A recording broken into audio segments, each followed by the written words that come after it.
You're listening to an Airwave Media Podcast.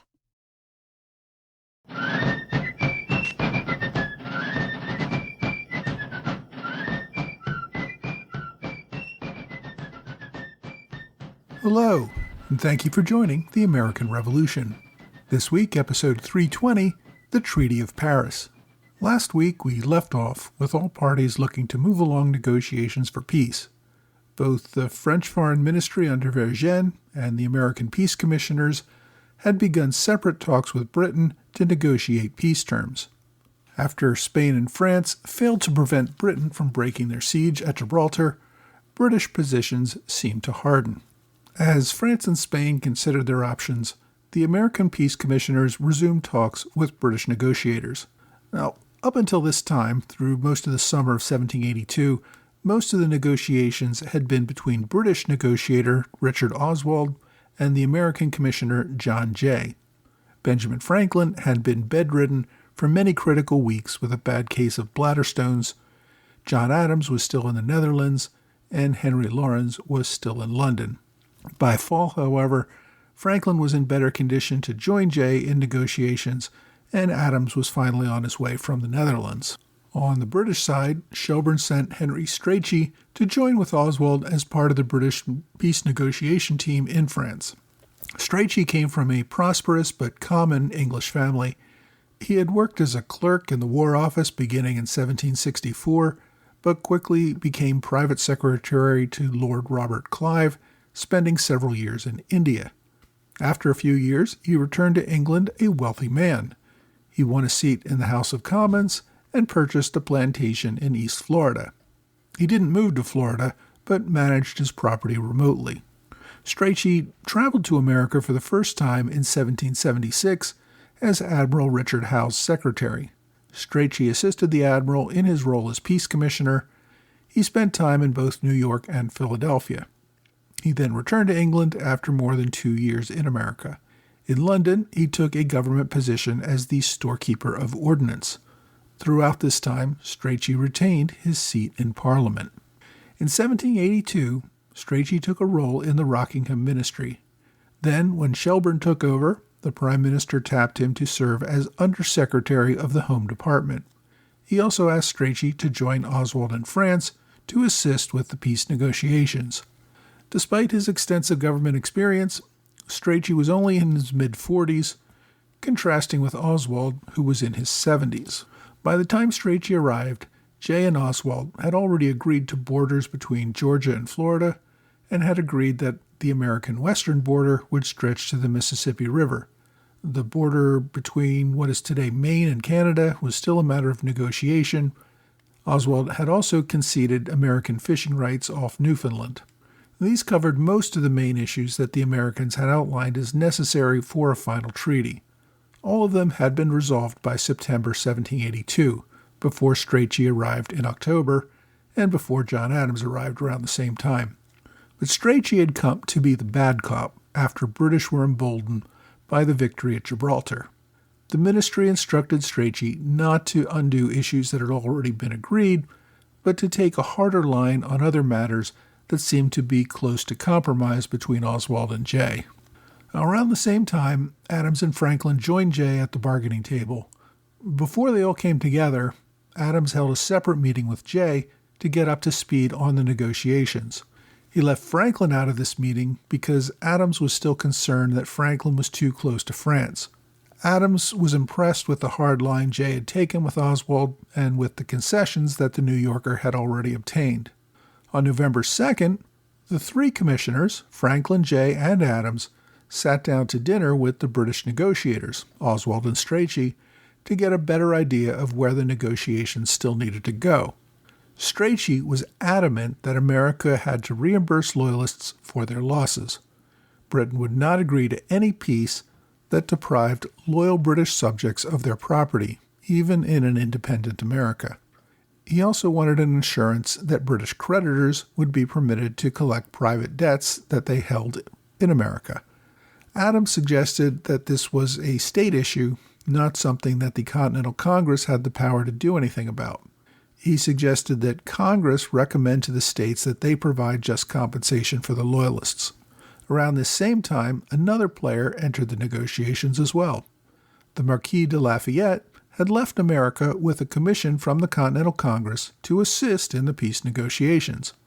While Lafayette did not take a direct role, he tried to hold together relations between the French ministry and the American commissioners by holding a dinner with Vergennes and Adams. Now, the relationship between Adams and Vergennes was chilly at best. Adams had already written to Livingston, the Continental Congress's Secretary for Foreign Affairs, that, quote, "It is not in France's interests that we should become a great and formidable people, and therefore they will not help us become so." Adams believed that American and French interests were at cross purposes by this time, and he was going to act accordingly. At the dinner with Vergennes and Lafayette, Adams, in his broken French, told the French minister that the American negotiators had already come to an agreement on most of the matters with Britain. He noted that in the main areas of contention were still the fishing rights, the border with Canada, and reparations.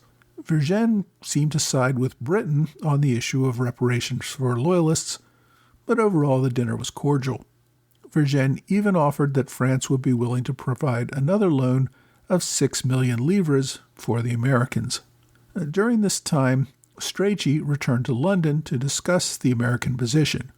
He came back with the message that the ministry refused to accept the American position on the borders and on the issue of fisheries. London was also insistent on reparations for Loyalists. Negotiations continued through November. Over time, Oswald and Strachey both seemed willing to concede that most of the American positions were going to be what they'd already agreed, and they were going to take the matter back to London for further consideration. The fighting over the details remained difficult, but it also appeared that the British wanted to get this matter resolved. Despite their internal disagreements, the three American commissioners continued to present a united front. Jay focused on maintaining the Mississippi as the western border, Adams focused on the northern border with Canada, and Franklin focused on the issue of reparations. None of the commissioners had a good handle on the fishing rights issue. As a New Englander, Adams knew that it was important to the regional economy, but he really had no idea what issues were most important. Franklin ended up sending a courier to Nantes to find some American sailors who could provide information on the fishing issue. The sailors explained that it was important not only that the ships could fish the waters off the coasts, but they also needed the right to land on the shore to dry the cod for shipment back to New England. The drying process was necessary so that the ships could carry far more fish back to port and that the fish would not spoil along the way. On the issue of debts, Franklin and Adams both agreed that British merchants could sue in American courts for debts owed to them by Americans, as long as those debts were incurred prior to American independence in 1776. The Americans also insisted that the Americans have the right to collect debts from British debtors on the same terms. This was essentially meaningless since almost all the debt involved British creditors and American debtors, but they saw it as important as a matter of honor to make things even in both directions. By the end of November, the one outstanding issue was over Loyalist reparations. Britain had no desire to cover the losses of all the Loyalists from British funds, but they also didn't want them to suffer financially out of their loyalty to the king. Franklin was particularly obstinate on this point. Politically, Franklin could be attacked at home for giving in on Loyalist reparations. The reason for this is that if he did, one of the first men to request payments would be his son William, the former governor of New Jersey. Similarly, John Jay's brother, James, had fled to Britain as a Loyalist and actually came to Paris around this time. The encounter led to a fight, after which the two brothers never spoke to each other ever again for the rest of their lives. Like Franklin, Jay did not want to be seen as giving in on a point that might benefit traitorous family members. Passions ran particularly high on this point. Recall that the Huddy-Asgill affair was still going on at this time. Loyalists had murdered Captain Joshua Huddy, resulting in outrage throughout America. George Washington had chosen a British officer at random, Charles Asgill, to be hanged in retaliation. So at this time, in November of 1782, the loyalist who had hanged Huddy, Captain Lippincott, and the loyalist who had apparently approved the hanging, Governor Franklin, had both fled New York and were living comfortably in London. Asgill was still in America awaiting his fate. The idea of providing reparations to men like these killers was emotionally a hard no for the Americans. For Americans, coming to terms with their former friends, neighbors, and family members who had forsaken the cause of America was just too much. During the war, Loyalists had taken up arms against their countrymen and had joked about how rebels would all be hanged. On this issue, there seemed to be no acceptable compromise. Now, despite their feelings, growing pressure pushed negotiators to complete their work. In the last week of November, 2 messengers arrived in Paris with news. Richard Vaughan, who had been corresponding with Franklin and Jay for months and discussing matters with Prime Minister Shelburne, came to town to inform the Americans that if the deal was not finalized that week, there might not be any deal. Shelburne was worried that without at least a preliminary treaty, his government might fall. The Prime Minister had already delayed the opening of Parliament twice for fear that opposition would call a no-confidence vote and remove him. If that happened, another government might come to power that would be willing to continue the war in an effort to win better terms. The second messenger that came to Paris was Edward Bancroft, the secretary for the American mission in France. On a trip to London, he had received word that Shelburne had made an offer to Vergennes that would end the war between France and Britain. If that happened, America would have no choice but to accept whatever terms they were given or try to continue the war without France. If the Americans wanted a treaty like the one they had negotiated already, a final agreement was needed right now. What the peace commissioners did not know was that they were sort of being played. Both of these messages had been sent deliberately from London to pressure the Americans to give in on the reparations issue. That evening, Franklin wrote a letter to British negotiators outlining the final American position. Franklin argued that if the U.S. had to provide reparations for Loyalists, then Britain would have to pay reparations to Americans for all the slaves that the British Army had taken, for the cities they had burned, and for the property they had looted. Franklin noted that his own home in Philadelphia had been looted by British officers during the occupation. He proposed that both Britain and America total up the costs inflicted on them by the enemy, and the country with the higher damages would pay the difference to the other.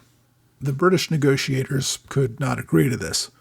It was almost certain that Americans had suffered far more damage at the hands of the Loyalists and the British Army than the total worth of all Loyalist properties in America. Further, the years of trying to account for all the British destruction, looting, and pillaging in America would do nothing to put this matter behind the two countries and return to a friendly trading relationship as the British wanted. In the end, the British agreed to gut the reparations clause by simply putting in a request that states compensate Loyalists who had not made themselves obnoxious to the cause of independence, and explicitly barring compensation for any Loyalists who took up arms against the United States. Just as the negotiations were coming to an end, on November 29th, a fourth American commissioner arrived in Paris. Henry Lawrence had traveled from London, now completely free from any parole limitations, with the completion of an agreement to exchange him for General Charles Cornwallis. By the time Lawrence arrived, a tentative outline of an agreement had already been established. Lawrence insisted on only one addition. The large slave owner from South Carolina wanted assurance that any British reparations would include payments for slaves that the British had lured away or taken from their owners. The other commissioners agreed to this addition. The next day, November 30th, Oswald and Strachey agreed in principle to the terms. They signed the treaty and sent the agreement to London for approval. With a preliminary treaty signed, the next problem was that the Americans had to tell the French that they had signed a peace agreement with Britain in violation of the treaty that they had with France. Now, the Americans had given themselves some legalistic wiggle room by including a provision that the treaty would not take effect until France had also settled with Britain. That, however, was essentially meaningless. The whole point of the guarantee to France not to sign a separate peace was to keep Britain from coming after France once it was no longer tied down in America. This preliminary agreement meant that Britain already knew the terms of peace with America and could now focus on France and Spain.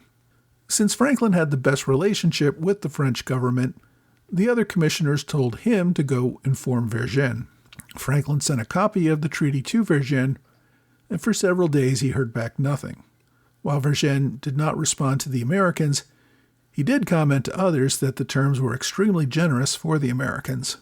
It seemed clear that the British wanted to buy the American defection. Vergennes was also frustrated that he could no longer use any of these terms as bargaining chips in agreeing to his own peace treaty with Britain. When Franklin called on Vergennes a few days later, the foreign minister told him that there was very little in the treaty that the King of France would approve of. In other words, it was very much against French interests. He asked Franklin not to send it to Philadelphia for the moment.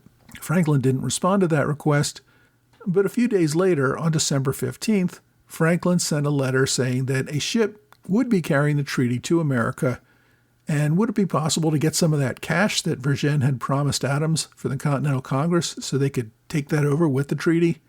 This was too much for Vergennes.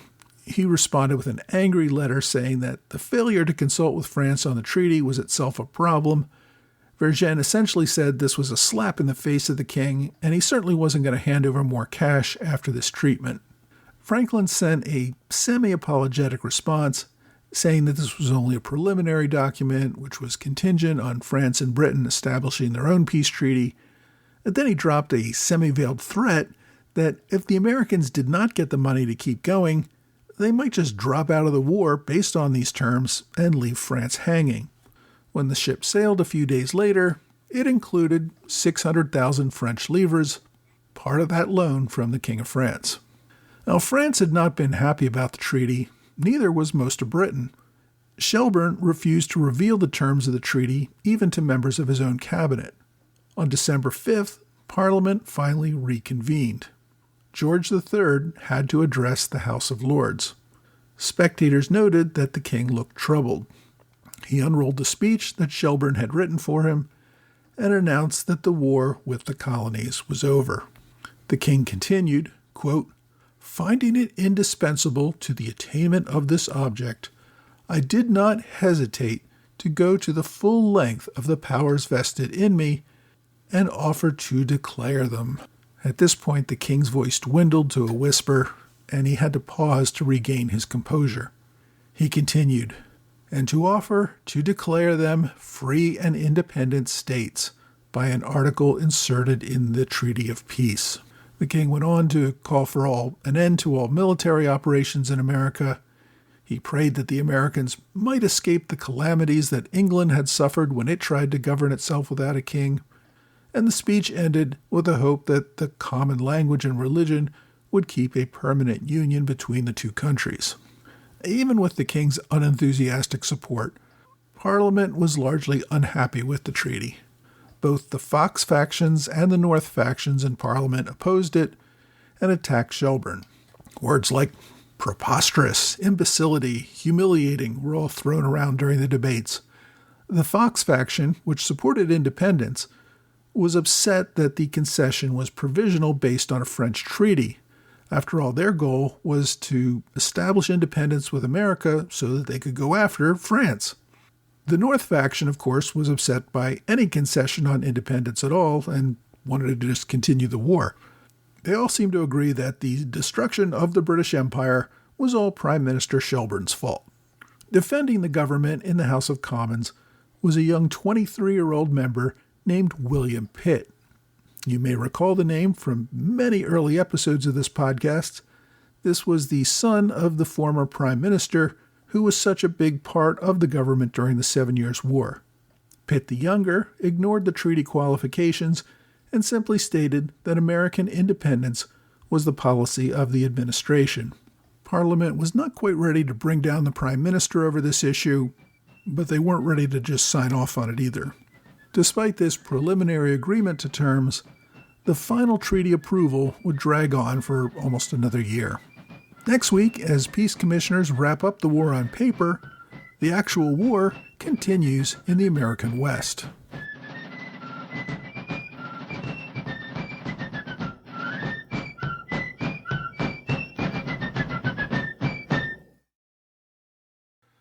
Hey, thanks for joining the American Revolution Podcast After Show, part of the Airwave Media Network.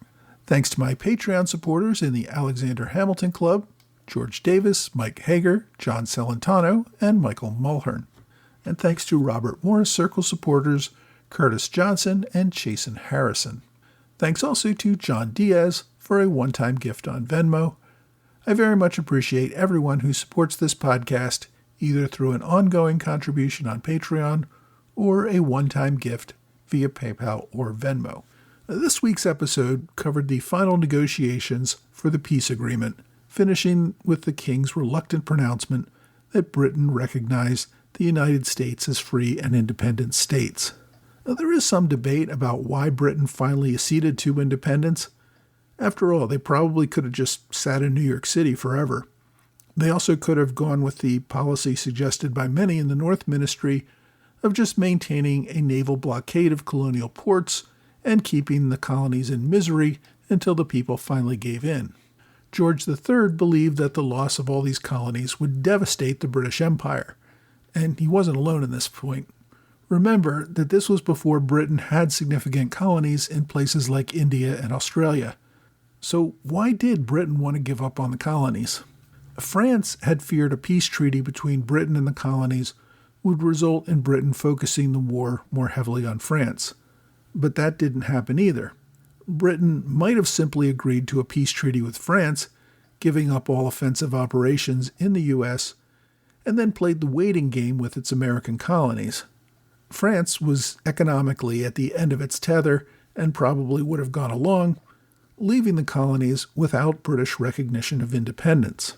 The reason that Britain did recognize independence was money, specifically economic trade between the U.S. and Britain.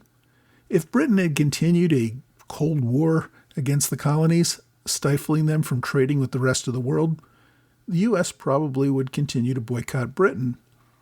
Merchants in Britain benefited greatly from U.S. trade in the colonial system, even though there were very few rules or taxes that had been enforced very well before the war. Around this same time, you had many British leaders who were talking about the economic benefits of free trade. Recall that Adam Smith had published his book Wealth of Nations in 1776. That book advocated for a much less regulated system of commerce and trade as being the most efficient way to create wealth. This was considered radical by some in a world where government-controlled mercantilism was the norm. In this treaty, British leaders were embracing the idea that free trade with America would continue to benefit Britain in a big way. And as it turned out, they were correct. By recognizing American independence and returning to a normal system of peace, Britain and America could resume trade in a big way, and British commerce benefited greatly from the ability to purchase resources from the colonies and manufacture goods in the budding industrial base that was Britain. Now, there were also many in Britain who believed that without the stability of a monarchy in America, the United States would eventually fall apart and descend into chaos. When that happened, the people would demand the return of a king to restore law and order. That belief obviously turned out to be incorrect. The point of all this, though, is that the British leaders were not going to be petulant and maintain some argument about recognizing independence. Instead, they were simply looking at what was in the best interests of Britain going forward, and that a peaceful relationship with America that involved the resumption of regular commerce was in Britain's best interests.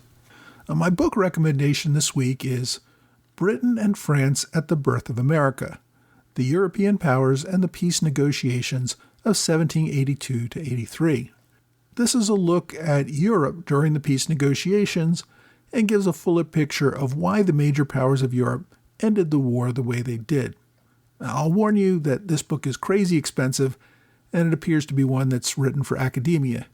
You know, one of those books that only students actually pay for because they need it for a class. But ignoring the price, it is an interesting book. The author, Andrew Stockley, is an academic at the University of Birmingham in Britain, and this book was first published in 2001. As I said, if you can access a copy, it's an interesting look at the piece from a European perspective. Again, the title is Britain and France at the Birth of America, the European Powers, and the Peace Negotiations of 1782 to 83. My online recommendation is The Treaty of Paris, 1783, in a Changing States System. This one is a series of academic papers from a conference that took place in 1984. It has some interesting essays about how the treaties shaped America and Europe. It's a borrow only on archive.org, but I still think it's an interesting read. Of particular interest to me was the essay about how the Revolutionary War impacted Adam Smith's thoughts on free trade. As always, I've included direct links on my blog and website. And my question this week asks, if America had lost the War of Independence, would it resemble how it looks today, or would it be akin to Canada? Well, as far as would it look like Canada, I'm not sure if that's a reference to the politics of the country or not, but in my opinion, if the war had not ended with American independence, there would never have been a United States. It's likely that the colonies in North America would have eventually obtained independence. The population and the wealth just made it too imbalanced for Britain to be able to rule them forever. There probably would have come a time, sometime in the 19th century, when a British Commonwealth went into effect. In fact, there was a British Commonwealth that went into effect that had impacts for places like Canada and Australia. The new countries, however, would be quite different. The U.S. remained a single country because it knew that cooperation was necessary to maintain its independence against foreign European powers. This necessity overcame a great deal of pressure for the states to remain separate. If the states had become independent within a British Commonwealth, where they could still rely on some protection from Britain and their Commonwealth allies, then they probably would have become separate states. As a result, what is today the United States would probably be made up of several dozen countries. Further, those countries would not all likely use the English language or traditions. The massive immigration and Western expansion that took place after American independence forced many other powers to cede territory to the U.S., particularly the Spanish Empire. If the U.S. had remained British colonies into the 19th century, that immigration and westward expansion would have greatly slowed. The result would be a much larger Spanish presence in Western North America. Possibly the French would have retaken land, and even Russia probably would have expanded from Alaska to take more of the continent. It may also be unlikely that Canada would be a single country, because it too probably would have broken up into smaller countries. The reason it is a single country is that it had to compete with a single United States. If there was no single United States, there would be no need for a single Canada. The failed revolution would also have the impact on the rest of the Americas. Spanish revolutions in Latin America were inspired by the success of the American Revolution. If that success had not been there, those Spanish movements for independence probably would not have evolved the way they did. Europe would also be different. The success of the American Revolution helped inspire the French Revolution and the rise of Napoleon. If that had evolved differently, Europe would look very different today. As history moved on, we would see even more changes. With a divided North America, we'd likely see more wars between the North American states. The U.S. would not have become a single major military power and would have not have been much help in the world wars of the 20th century. Likely, other major empires or powers would have filled that void. We might see a much more powerful Germany or Russia or Japan today as a result. Alternative histories can spin in an infinite number of directions, but the success of the American Revolution pushed much of the world toward the notion that governments should protect liberties and be controlled by the people. That movement has had a major impact on all of our world history, and if it had gone a different way, the world would be very different today. If you have a question you'd like me to answer, please reach out to me either via email or on Twitter, Facebook, Quora, or Reddit.